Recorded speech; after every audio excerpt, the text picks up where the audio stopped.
오늘 말씀은 마태복음 24장 3절에서 14절의 말씀입니다. 신약성경 41페이지에 있는 마태복음 24장 3절에서 14절의 말씀을 함께 봉독하도록 하겠습니다. 예수께서 감난산 위에 앉으셨을 때 제자들이 조용히 와서 이르되 우리에게 이르소서 어느 때에 이런 일이 있겠사오며 또 주의 임하심과 세상 끝에는 무슨 징조가 있사오리까? 예수께서 대답하여 이르시되 너희가 사람의 미혹을 받지 않도록 주의하라. 많은 사람이 내 이름으로 와서 이르되 나는 그리스도라 하여 많은 사람을 미혹하리라. 난리와 난리 소문을 듣겠으나 너희는 삼가 두려워하지 말라. 이런 일이 있어야 하되 아직 끝은 아니니라.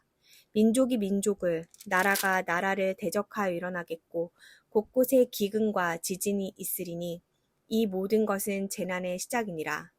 그때 사람들이 너희를 환난에 넘겨주겠으며 너희를 죽이리니 너희가 내 이름 때문에 모든 민족에게 미움을 받으리라. 그때 많은 사람이 실족하게 되어 서로 잡아주고 서로 미워하겠으며 거짓 선지자가 많이 일어나 많은 사람을 미혹하겠으며 불법이 성함으로 많은 사람의 사랑이 식어지리라. 그러나 끝까지 견디는 자는 구원을 얻으리라. 이 천국 복음이 모든 민족에게 증언되기 위하여 온 세상에 전파되리니 그제야 끝이 오리라. 우리는 지난주, 그 전주 2주간에 걸쳐서 마태복음 23장에 나오는 화 있을진저 외식하는 서기관과 바리새인들이여 라는 내용의 말씀을 우리가 살펴보았습니다. 그리고 이제 오늘 말씀에는 이제 예수님께서 제자들에게 마지막 때의 징조에 대해서 이야기하는데, 이제 성전에서 예수님께서 바리새인들과 서기관들과 이제 그 제자들과 이제 많은 변론들이 있었죠. 그 이후에 성전에 이제 내려오는 과정 속에서 성전에 내려오면서 제자들이 막 성전의 건물들을 보이려고 이야기를 하니까 예수님께서 이전 말씀에 너희가 이 모든 것을 보지 못하느냐? 내가 진실로 너희에게 이르노니 돌 하나도 돌 위에 남지 않고 다 무너뜨려지리라. 그러니까는 성전에 있는 모든 것들이 다 무너질 거라는 예언의 말씀을 제자들에게 말씀해 준 거예요. 그러니까 그 얘기를 들은 제자들의 마음은 어땠을까요? 성전이 돌 위에 돌 하나도 남지 않고 다 무너진다는 이야기를 들었을 때 이 제자들의 마음에는 많은 걱정과 근심이었을 거예요. 왜냐하면 성전이 갖는 그들의 마음 속의 그 상징적인 의미는 우리가 생각하는 어떤 상상을 초월할 정도로 절대적인 하나님이 거하시는 곳이라는 그 의미가 엄청난 거거든요. 그러니까 오늘날 우리가 다니고 있는 교회가 없어질다라고 얘기했을 때 어떤 누구도 우리 교회는 없어지지 않아 라고 얘기를 할 거예요. 근데 그곳은 뭐냐면 우리가 교회를 대하는 마음이 그곳에 하나님이 계신 곳이고 그곳에서 우리와 하나님이 함께 교제를 하는 곳이기 때문에 우리의 신앙 체계 중에서 우리의 신앙적인 삶의 영역 속에서 매우 중요한 부분을 차지하기 때문에 아마 그렇게 이야기할 겁니다. 마찬가지로 이 유대인들에게도 그 성전이라는 곳은 어마어마하게 중요한 곳이었고 어떤 순간에도 꼭 성전을 사수해야 되는 그런 과정이었거든요. 근데 이때가 헤롯이 이제 성전을 건축하고 있었던 시기예요. 그러니까 BC 18년, 19년부터 헤롯 대왕이 유대인들의 환심을 사기 위해서, 그러니까 헤롯 대왕은 이두메 사람이잖아요. 에돔 자속의 후손이잖아요. 원래 이스라엘 사람들이 아니고. 그러니까는 이 헤롯 대왕이 그 유대 땅을 다스리게 되었을 때 그 유대 사람들에게 지지를 얻고 그 유대 사람들로부터 무시당하지 않기 위해서 뭘 했냐? 성전을 건축해 주겠다는 약속을 했고 그것을 지키듯 이행하는 그런 과정이었어요. 근데 이 성전이라는 게, 예루살렘 성전이라는 게 하루아침에 져지는 게 아니잖아요. 그러니까 대략 한 80년에 걸쳐서 그 성전이 완공되거든요. 80년, 85년 정도 걸쳐서 BC가 예수님이 태어나기 전에 18년, 19년부터 시작을 해가지고 60년 넘어서 그렇게 성전이 완공이 되거든요. 그러니까 이 시기는, 지금 제자들이 이렇게 보는 시기는, 건물들을 바라봤던 시기는 성전이 지어져 가고 있는 시기죠. 예수님이 지금 예루살렘에 입성했을 때는 30살쯤 됐으니까 30살에 공생의 사역을 시작해서 33살에 돌아가셨으니까 지금 예루살렘 성전이 한참 지어져가는 그 모습을 보고 있었던 거예요. 근데 그 모습을 보고 있는데 이제 예수님께서 뭐라고 얘기하면 야, 이 성전 곧 무너질 거야 돌 위에 돌도 남지 않을 거야. 그러니까 성전이 그만큼 이스라엘 백성들에게 너무 중요한 의미였는데 예수님의 말씀 속에서는 그 성전이 중요한 거야, 안 중요한 거야? 무너진다고 하니까 별로 중요하지 않은 거예요. 그러니까 오늘날 우리의 신앙생활이 이와 같을 수 있단 말이죠. 하나님이 우리에게 중요하게 생각하는 부분과 우리가 신앙에서 중요하게 생각하는 부분이 다를 수 있다는 거예요. 우리는 뭔가 상징적인 것, 그리고 뭔가 눈에 보이는 것, 무엇인가 표시가 되고 지표가 되는 것을 매우 중요하게 생각하고 그것을 따라가려고 애쓰고 힘씁니다. 그래서 많은 예수님께서 자신이 메시아이심을 나타내 보일 수 있는 많은 이적과 기적을 행했음에도 불구하고 많은 사람들이 예수님께 뭐 찾아서 뭘 요구하죠? 표적을 달라라고 요청을 하는 거예요. 그 얘기는 뭐냐면은 예수님이 무엇인가를 막 해도 그들이 하나님이 이 예수가 메시아라니까 라고 얘기하지 않는 이상은 믿지 못하겠다는 거죠. 알지 못하겠다는 거죠. 그래서 많은 사람들은 진짜 하나님을 향한 믿음으로서 신앙으로서 하나님을 섬기고 하나님을 쫓아가기보다는 표지와 표시, 눈에 보이는 건물이나 어떤 상징 이런 것을 쫓아서 신앙생활을 해왔던 사람들이 많이 있었음을 알 수 있는 거죠. 그러니까 이 제자들이 그 이야기를 듣고 마음속에 근심이 일기 시작한 거예요. 그러니까 성전이 무너진다고? 돌 위에 돌이 하나도 남지 않는다고? 지금 성전 한참 짓고 있는데 그러니까 궁금하죠. 그러면 과연 이런 일이 언제쯤 일어날까라고 얘기하는 게 오늘 본문 3절 말씀이에요. 오늘 본문 3절 말씀 한번 볼까요?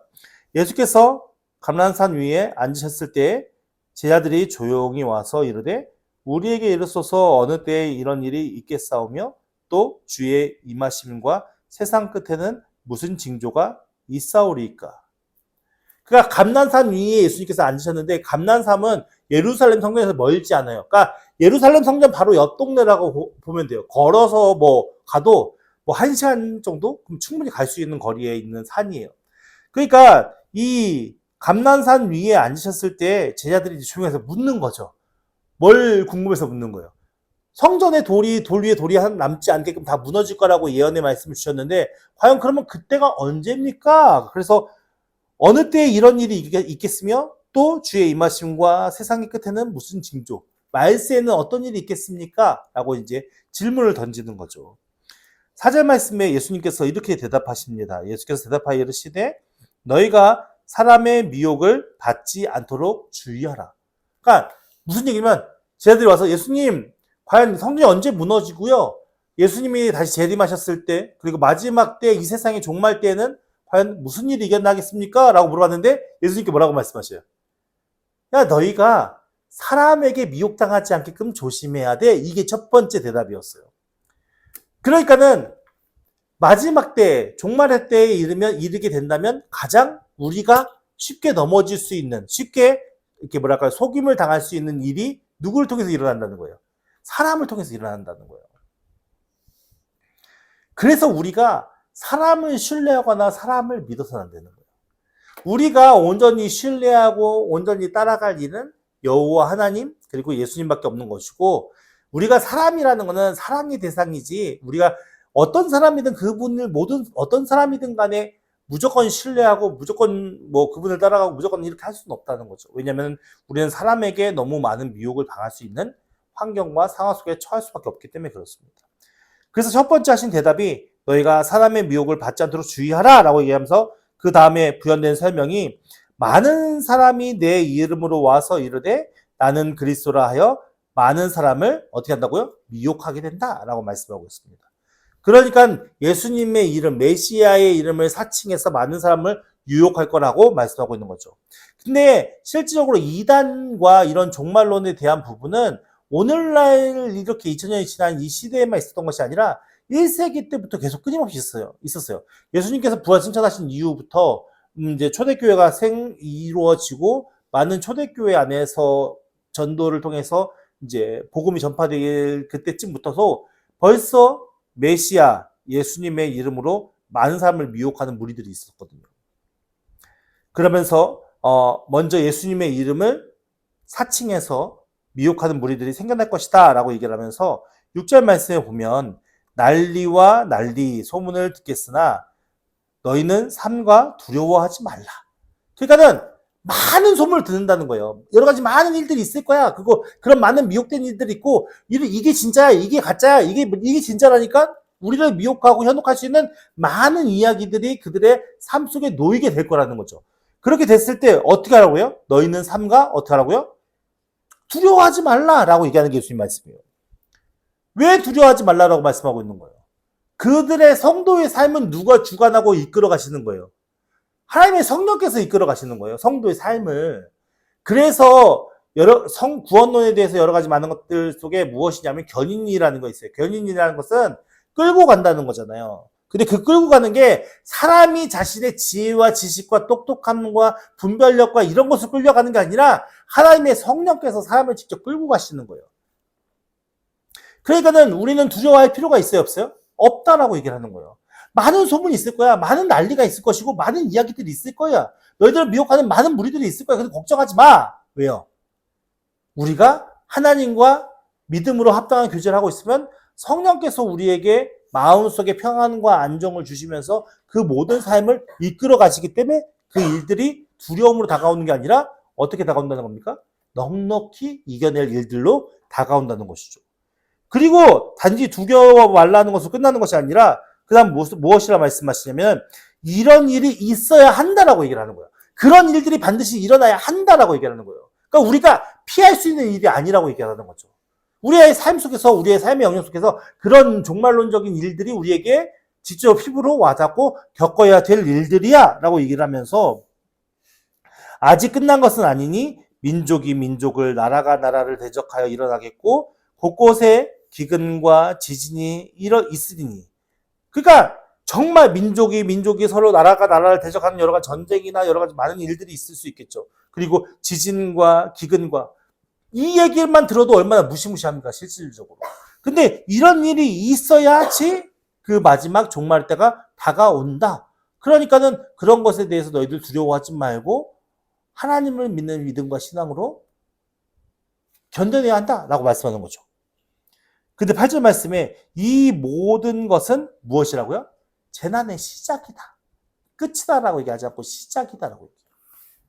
그러니까 이 세상에 많은 나라가 나라를 민족이 민족을, 그리고 또 대적들이 일어나고 기근과 지진으로 인해서 여러 가지 많은 현상들이 일어난다 하는데 이것이 재난의 끝이 아니고 재난의 시작이라고 얘기해요. 왜 시작이죠? 예수님께서 오시는 이유가 뭐죠? 예수님 오시는 이유는 세상을 심판하기 위해서 오시는 거예요. 세상을 깨끗하게 다시 새롭게 하기 위해 온 게 아니라 세상을 심판하시기 위해 오신 거예요. 결국에는 지진과 민족이 전쟁을, 기근과 환란과 여러 가지 어려운 일들이 일어나겠지만 그 일어나는 모든 일들보다 결과적으로 뭐가 제일 두렵고 떨리는 일이냐? 우리의 영혼이 심판받아서 지옥 가는 게 가장 두렵고 떨리니까 이 모든 재난의 시작들은 결국 뭐예요? 이때가 됐으니 이제 우리가 심판받을 날이 멀지 않았구나라는 것을 경각심 갖고 알아야 한다는 얘기라는 거죠. 그래서 이 모든 재난이 끝이에요? 시작이에요? 시작이다라고 얘기를 합니다. 9절 말씀에 그때 사람들이 너희를 환란에 넘겨 죽였으며 너희를 죽이리니 너희가 내 이름 때문에 모든 민족에게 미움을 받으리라. 그러니까 이때가 되면, 마지막 때가 되면 사람들이 악해서 예수님을 믿는 믿음으로 사는 사람들의 삶의 모습이 어떻다는 겁니까? 많은 사람에게 핍박을 받을 수밖에 없는 삶이라는 거죠. 오늘날 이 시대를 보십시오. 제가 잠깐 건축 일을 하면서 건축 현장에서 일을 봤는데도 불구하고 불법적인 일들이 너무 많은 거예요. 근데 그 불법적인 일들을 많이 하는 사람들 앞에서 내가 법대로 합시다라고 얘기하면 그 모든 사람들에게 질타와 핍박을 받을 수밖에 없는 환경이에요. 비단 이게 산업적인 한 부분의 업종에서만 이런 일이 있겠습니까? 우리의 삶의 모든 전반이 다 그러는 거예요. 말세가 되고 세상이 악한 세상 속에 살 때에 진짜 믿음을 갖고 사는 사람의 핍박을 안 받을 수가 없는 그런 환경과 상황 속에 놓일 수밖에 없다라는 거죠. 그러니까 우리가 예수님을 믿고 사는 게 쉬운 일이 아닌 거예요. 그만큼 어려운 거예요. 내가 믿음대로 정직하게 살고 내가 믿음대로 하나님 앞에 떳떳하게 바른 삶으로 나아가기 위해서 애쓰고 힘쓰는 그런 것들을 악한 자들은 그걸 가만히 내버려 두지 않는다는 거죠. 그걸 보면서 잘했다 칭찬해 주지 않는다는 거죠. 결국은 그 사람들을 어떻게 하냐면은 환란에 넘겨주고 그리고 너희를 죽이리니 결국 그렇게 미움을 받는 이유가 무엇 때문이에요? 예수님의 이름 때문이라고. 교회에 다닌다고 환란을 받는 게 아니고 예수의 이름을 믿고 그 복음의 은혜, 복음의 구원의 은혜에 그 감격 안에 사는 자가 결국에는 세상으로부터 핍박과 환란과 그런 어려움을 겪을 수밖에 없다라는 것을 말씀을 통해 이야기하는 것입니다. 그 10절 말씀에 그때 많은 사람이 실족하게 되어 서로 잡아주고 서로 미워하겠으며 가족 안에서도 아니면 우리가 함께하는 공동체 안에서도 이런 일들이 일어날 수 있는 거죠. 11절 말씀에 거짓 선지자가 많이 일어나 많은 사람을 미혹하겠으며 12절 말씀에 불법이 성행함으로 많은 사람의 사랑이 식어지리라. 그러니까 이런 대환란과 어려움들 속에 사람들의 어떤 핍박과 어려운 환경 속에 되면 결국은 무엇을 잃어버린다는 거예요? 사랑을 잃어버린다. 결국엔 사랑을 잃어버린다고. 여러분, 우리들의 마음속에 얼마나 많은 사랑을 품고 살아가고 있습니까? 결국은 우리가 상실해져 가는 것은 무엇입니까? 사랑이에요, 사랑. 하나님에 대한 사랑과 우리 이웃에 대한 사랑. 환란과 많은 지진과 기근과 이런 현상, 눈에 보이는 현상이 그런 것들이 많이 일어난다고 그런 것들을 우리가 두려워하는 게 중요한 게 아니고 오늘날 우리들의 마음속에 얼마나 사랑을 상실해가고 있는가. 우리는 그 부분에 집중해야 할 필요가 있는 거죠. 그래서 내가 사랑을 잃어버리지 않기 위해서 하나님 사랑을 열심히 채워가는 것이고 내가 하나님의 은혜 받은 자로서 하나님의 사랑을 충분히 채웠으면 그 사랑을 내가 흘러보내는 자가 되어져서 우리가 하나님의 사랑이 흘러 내려가는 축복의 통로로 되어야 되는데 내려보내주지도 않고 받으려고 하지도 않고 그렇다면 우리 안에 사랑은 점점 어떻게 메말라가는 거죠. 말씀을 끝까지 보겠습니다. 13절 말씀에 그러나 끝까지 어떻게 해요? 견디는 자는 무엇을 얻어요? 구원을 얻는다. 이게 믿음의 핵심입니다. 신앙의 핵심은 내가 예수 그리스도를 통해 구원받았다 함을 믿는 자라면 많은 눈에 보이는 어려움과 환란과 기근과 지진과 핍박과 우리에게 일어나는 많은 일들 속에서 어떤 자가 될 수 있다는 겁니까? 견딜 수 있는 자가 된다는 겁니다. 견딜 수 있는 자. 무엇으로요? 하나님 사랑으로. 그런 자가 구원을 얻게 된다. 그러니까 우리 안에 불안한 마음은 왜 들어오는 겁니까? 불신앙이에요. 우리 안에 초조한 마음이 들어가는 이유 뭡니까? 불신앙이거든요. 그래서 우리는 사실은 너무나도 많은 신앙의 도전을 받고 살아가고 있는데 우리는 우리가 갖는 불신앙인지 모르고 살아갈 때가 많다는 거죠. 내가 진짜 하나님을 신뢰하는 믿음과 그렇지 않은 믿음. 나는 하나님을 신뢰하고 있어 라고 얘기하면서 불안해. 나는 하나님을 바라보고 있다니까 하면 초조해. 이게 우리 안에 불신앙이라고요. 근데 그게 우리 마음대로 안 돼요. 우리 마음대로 막 내가 하나님을 무조건 신뢰한다고 모든 걸 다 내려놓고 이길 수 있냐? 그렇지 않단 말이에요. 왜냐하면 우리는 눈에 보이는 상황과 감정에 따라서 이러한 많은 일들을 부딪히는 그 상황의 감정들에 따라서 요동칠 수밖에 없는 연약한 유한한 존재거든요.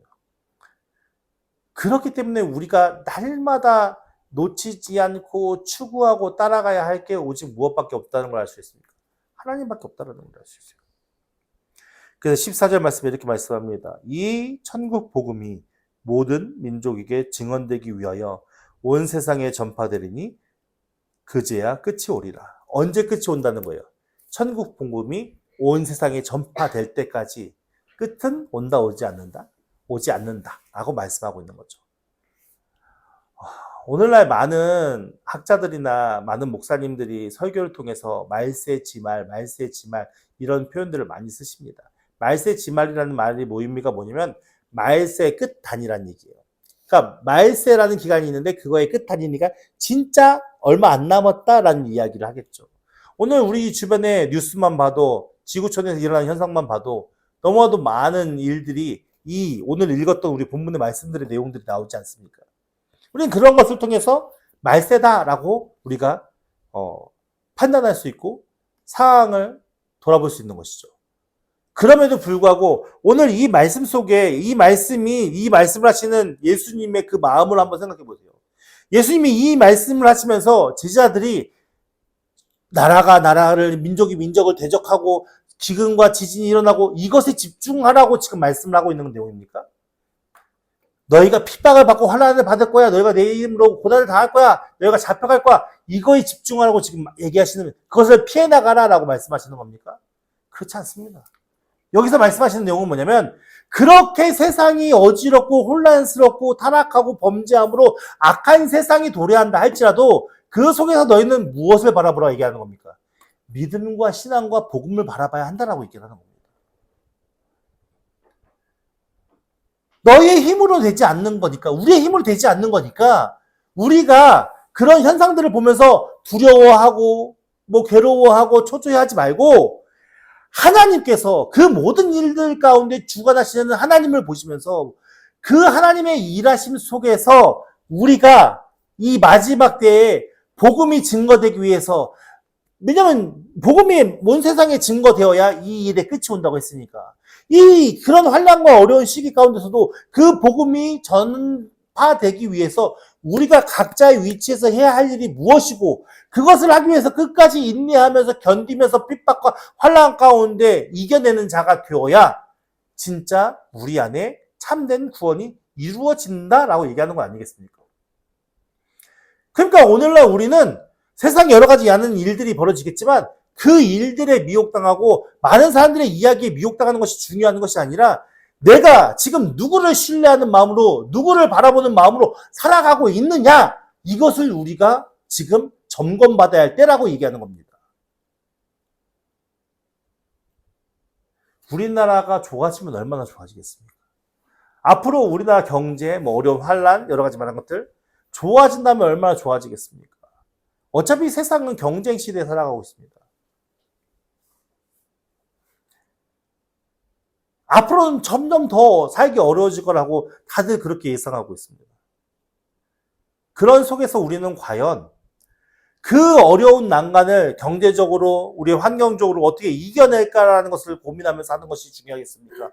아니면 지금 내가 이 마지막 때에 하나님의 부르심 앞에 어떤 믿음과 어떤 삶으로 내가 살아가는지, 그게 하나님이 기뻐하시는지를 분별하면서 사는 자가 지혜로운 자겠습니다.